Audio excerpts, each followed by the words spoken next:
from the radio, Buck Owens and the Buckaroos, and watching them on television every week. My grandmother was a huge fan of the hee haw shows.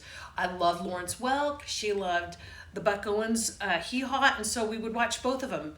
And Anna Connie, who sang on that, was my favorite. And then there would be Buck Owens, and I'd see Susan Ray singing. And to me, it was like a little musical section on a Saturday night that I really enjoyed. Then, as I started getting older and I realized who the Buckaroos were, is Buck's touring band and the one that he recorded all of his music with nationally. And those were the original guys. That is not who I worked with. I met the Buckaroos, the second generation of them, with Jim Shaw and Doyle Kurtzinger and Terry Christopherson. And those were the three that were with Buck for 50 years. I mean, to me, that is the band that Buck depended on for his whole career, whether it was music or business, which we know Buck was so big into taking care of his business there with the radio station.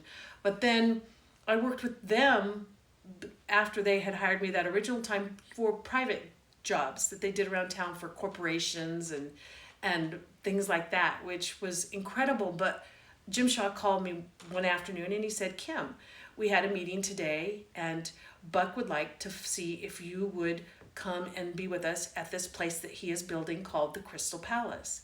And I thought, I don't know anything about this. Tell me about this. And he said, Buck has been planning this for years now, and we are in the process of finishing up the building, and I'm sure it still had several months to go because we actually started rehearsing for the show 6 months before they opened.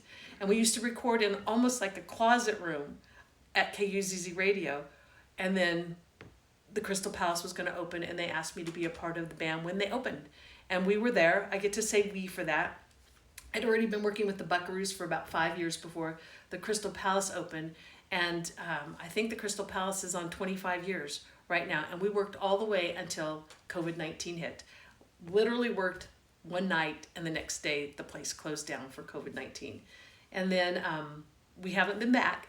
But the journey through that 20 plus years period was incredible. I had already been doing recording. I met Jim Shaw. He produced my demo album. I'd been going to Nashville. I had joined the CCMA, which is the California Country Music Association at the time, which included people like Jeffrey Steele, who's a mega million songwriter hit person.